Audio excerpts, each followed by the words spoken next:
Imagine you're playing God of War, but it's bad. Oh my god, that's God of War Ascension. But when I say bad, I mean relative to the other games. In a series full of absolute 10s, a 9 feels just a little bit different. And by the end of this video, I think I can convince you that it is in fact the worst God of War game. Let's start with the opening. It's incredible. Kratos is chained up, he's mad as hell, and aggressively bald. Classic God of War. But then one of the Furies shows up. Bad breath, no arm, starts messing with him. She gets owned immediately, and now it's gamer time. This is where it starts to fall apart. In Ascension, Kratos looks like Kratos. He sounds like Kratos, which means you get like one line out of him every 45 minutes and it'll go stupid hard. My home is in Sparta! But he doesn't quite play like Kratos. Every God of War fan knows square button is light attack, triangle button is heavy, circle is grab. Well, not in this game, brother. The first two buttons are the same, but if you press circle, you throw out a little kick. That's a little karate move for you. I call it Kung Fu Kratos. For whatever reason, the grab button has been moved to the right bumper, and it's actually a ranged grab instead of the 3-inch tickle monster maneuver he usually does. When you latch on, you can hit them with your normal blade attacks or press circle and do a grab move that way. I actually like this a lot, and it's especially useful on harder difficulties for iframes and godly shenanigans. But I've been playing God of War games for literally decades, so changing the grab button to something else just feels wrong. It feels bad in my brain. Maybe I'm just built different, but in a stupid way. The thing that really bothers me is that the circle button was repurposed for an objectively worse function. World weapons. In previous God of War games, Kratos would be granted power from the gods and receive a new weapon. Or he would kick the absolute shit out of some bozo and jack his swag, Spartan style. Either way, cool new upgradable weapon with a distinct look, feel, and purpose. In God of War Ascension, you can pick up world weapons everywhere. Iconic stuff like sword. Just sword. It's just a sword. Why use the fabled blades of chaos, forged in the hottest fires of the underworld for the champion of the God of War himself, when you could use shield, spear, sling? Bro, you can sling these nuts. These weapons are worse than the Blades of Chaos in every way. The sword might be fast, but it does 0 damage to anyone. You can use the spear for long range attacks, but only 10 times. And it's just worse than anything your grapple can do anyways. Literally just pressing R1 and then dumpstering your controller has infinitely more power than sharp stick. My recommendation is to pick up these weapons and then throw them away as soon as combat starts. At least that way you might get a little bit of free damage on somebody. Okay, so the blades are the only real weapons in the game. But at least they're still the same as usual, right? The blades are the same, right?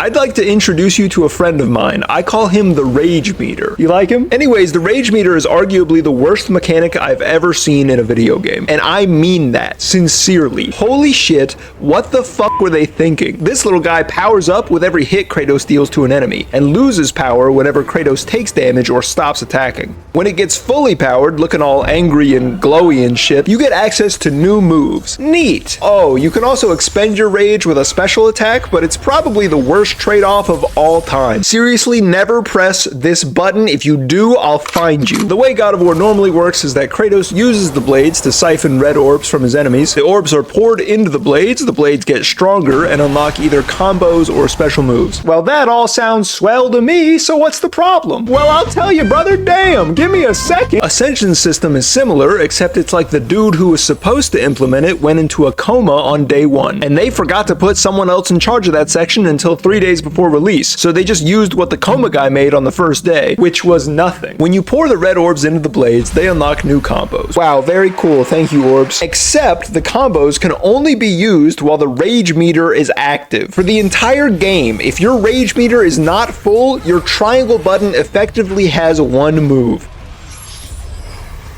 Wow, I love that. Let's take a look at what the rage meter does to the triangle button.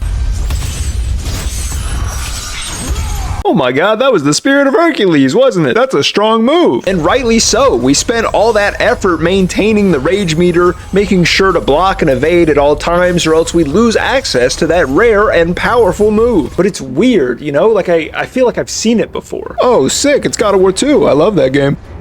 Is that the spirit of Hercules? God of War 3. Wait, how's he Hold on, how's he doing this? How's he doing this in these games? They don't even have the rage meter. Wait, they don't even have the rage meter. How's he doing this? You're saying I can do this for free whenever I want, even in the phone game, but not in Ascension? Why'd they design it like this, man? What the fuck happened here? And the weirdest part is that this system replaces Rage of the Gods from the other games, which I refer to as holy shit, get owned, bitch, I'm Blue Lightning. The rage system designed in Ascension is basically win more, where if you're able to fill the rage meter and keep it filled consistently, you're already good at the game and it just makes you stronger. But if you struggle to avoid hits or take too long to do your combos, you're permanently weaker. Rage of the Gods is a rare, huge burst of power. The rage meter is a constant nerf, disguised as a reward. And before you say it's a system for skilled players and I should just like get good to appreciate it, almost all of the footage in this video is from my recent Titan mode playthrough. And honestly, brother, I was gaming. Juggling dudes with a full rage meter screaming Zeus! So while I didn't really struggle with the system, I think it's objectively a worse experience for most people who play the game more casually. That was a lot about the gameplay, so I'm gonna switch it up and talk about the story a little bit, but I'm coming back to the gameplay, dude. I'm so fucking mad, you have no idea. This is the final game released in the Greek saga of the series, and the plot takes place 10 years before God of War 1. It exclusively involves characters we didn't see in any of the other games. So you already know that not a single one of them is making it past the credits. The game has a pretty simple narrative, but it's told in a way that makes a lot of it feel kind of, pointless. When the game starts, Kratos has been captured by the three Furies, including the one-armed bandit over here, or the booby bugger, whichever you prefer. And she is the intro boss for this game. Except kind of not really. She uses her booby bugs to revive the Hecatoncheires, who is the actual fight broken up by some exploration and tutorials. Except kind of not really, because at the end of the fight with the crazy big bug monster, you do a little quick time event where Kratos sprays her with pesticide a few times and she clocks out of life permanently. Except kind of not really, because we immediately travel backwards 3 weeks in time and proceed to see her for the next 80% of the game because it's the past now.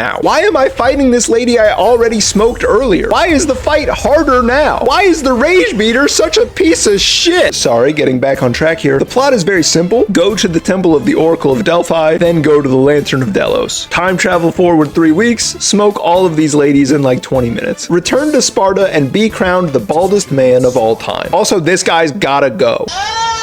Sorry, bud, you freak me out. All in all, it's an okay plot, but it does have the prequel effect of being like way more cinematic and insane than anything that happens in God of War 1. So in comparison, it makes it look like Kratos was really crazy like 10 years ago until he chilled out for a bit. But then he went fucking crazy again a week later. 7 out of 10 on this one. Not bad, but not great. However, there is one part that made me think, damn, that shouldn't have been in there.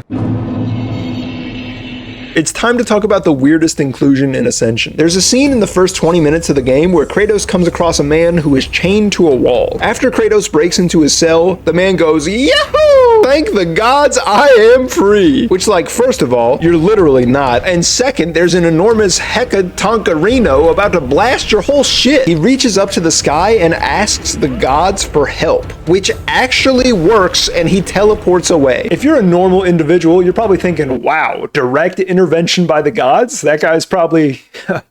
he's probably pretty important. Wrong.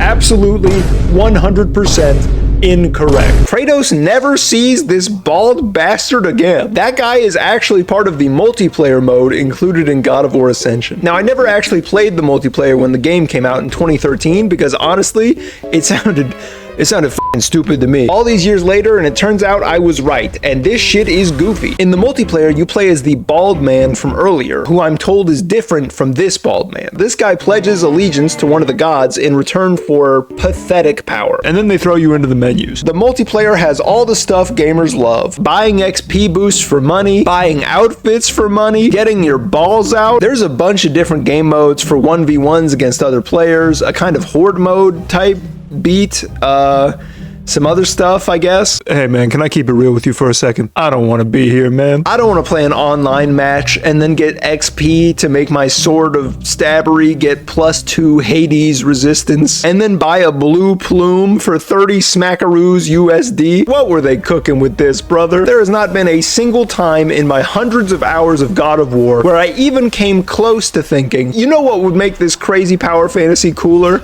If another dude could pay $70 to kick kick me in the nuts. Look, if you enjoyed the multiplayer, I'm happy for you, I guess. But apologize to me right now for the plume hat. All right, it's time to circle back to the gameplay.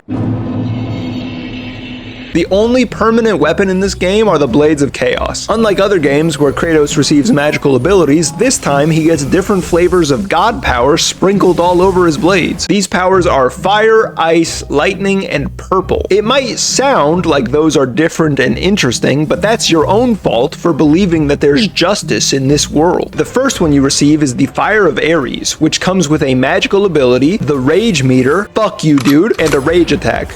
It also slightly modifies your combos to add a little fire effect at the end. Very nice. Thank you, Lord Ares, for always looking out for me and making my life that much easier. The rage attack is once again objectively bad, as is customary for anything involving the rage meter. It consumes your whole meter to deliver a devastating 1 damage to your enemies. I haven't run the numbers, but that feels correct. The magic ability, on the other hand, is incredible. You get iframes when you use it, its radius is approximately the length of the earth, and my favorite part is that you can use it. You can use the ability in the game. You know what I mean? I like that it's available to me, the guy playing. I'm sorry, I'll explain. While the Fire of Ares starts with the rage attack and the magical ability, every other power does not. You always get the added effect of the element to the end of your combos, but to unlock the other parts, you need to upgrade the power. First you unlock a special move, then the rage attack, another special move, and then the magic. In theory, you could experiment with the different powers as you get them, level a few of them up to see what you like, and then pick your favorite. In practice, all of these are a waste of time, and you're just going to use the fire, especially on the hardest difficulty. Like I said earlier, most of the footage in the video so far is from my Titan playthrough of the game. The changes in Titan mode give me a great opportunity to show just how pointless these powers are. On Titan difficulty, you receive far less red orbs than in other modes to up the challenge, meaning you have to be much more particular about the way you spend your orbs. Since the Fire of Ares requires no investment and is already peaked in power right when you obtain it, your main priority is upgrading the blades for more damage and combos. In my Titan playthrough, where I meticulously grabbed every chest, maxed out my Gorgon Eyes and Phoenix Feathers ASAP to get more red orbs from those chests, and slayed everything I could find, I did not fully upgrade my blades until chapter 23 out of 30, or basically until about 85% of the way through the game. The last few chapters are pretty short, so the percentage is a little skewed. I only upgraded the blades. I didn't spend a single orb on anything else the entire time up till that point. Max blade damage is so important that ignoring it for literally anything else is just throwing. The amount of investment it would take to get one of these to the max level for arguably worse magic abilities is insane. You are much better off upgrading the 2 non-blade related powers, the Amulet of Ouroboros and the Oathstone of Orcos. These 2 powers are godlike, especially the Oathstone. Holy shit, I fucking love this thing. Just tag that man in, I'm fighting over here, he's kicking ass over there. What a beautiful day to be alive. Bro's my evil twin for real. They require significantly less investment and provide incredible utility and damage, which unlike the magic meter is infinite but with cooldowns. If you're playing on Titan, these are a godsend. Godsend.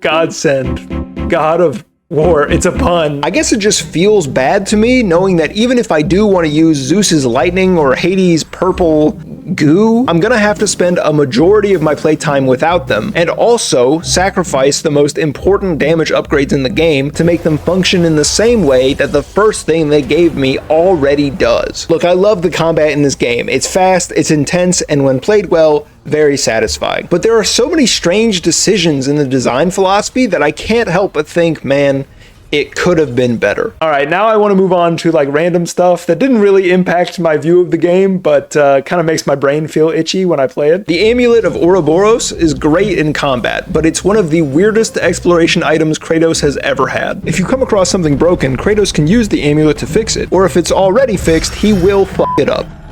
This could be a wheel, a bridge, I don't know, maybe an entire fucking city over the course of 20 years. But most of the time, you actually just want to fix or break something halfway so you can jump up somewhere. This thing is world-breakingly strong. It makes you wonder how anyone ever got anywhere without it. Because Jesus Christ, man, everything is in the wrong state of being. Since we've never gotten a port for Ascension, if you don't have a PS3 available, you can't own this game on PS4 or PS5. It's only available through PlayStation Plus, which means you have to stream it direct from Sony HQ. I hope you have a perfect internet that's never gone down in your entire life, because you'll lose your session if it does. I hope a bunch of other people aren't trying to stream games whenever you are. Have you ever lagged in God of War? It would be a real shame if the servers were unavailable, so you can't be the God of War right now. I'm not knocking Ascension for this, by the way, but I did have to deal with it while I was playing, so now you have to hear about it. The game is also kind of buggy. Nothing game breaking, but there were multiple times where I had to restart the checkpoint because an invisible object was in the way, or an enemy literally jumped off the screen and never came back. Hello? Did you go to space? The next thing is the most important part of the video, and I'm serious about that. The costumes in this game are trash. There's no requirement to unlock them. You just have them all, which is like whatever, but not a single goddamn costume turns Kratos into a fish. This is weak. This is peak. That's pretty much it, man. I think I talked about everything I wanted to, and this is definitely my longest video ever. I like God of War Ascension, and I appreciate what they tried to do with it after God of War 3's crazy, non-stop Game of the Year ass shenanigans. But unfortunately, I have to agree with the critics. It is the worst God of War game, in my opinion at least. If you made it this far, feel free to tell me how wrong and stupid I am in the comments. But don't forget, if your comment is mean to me,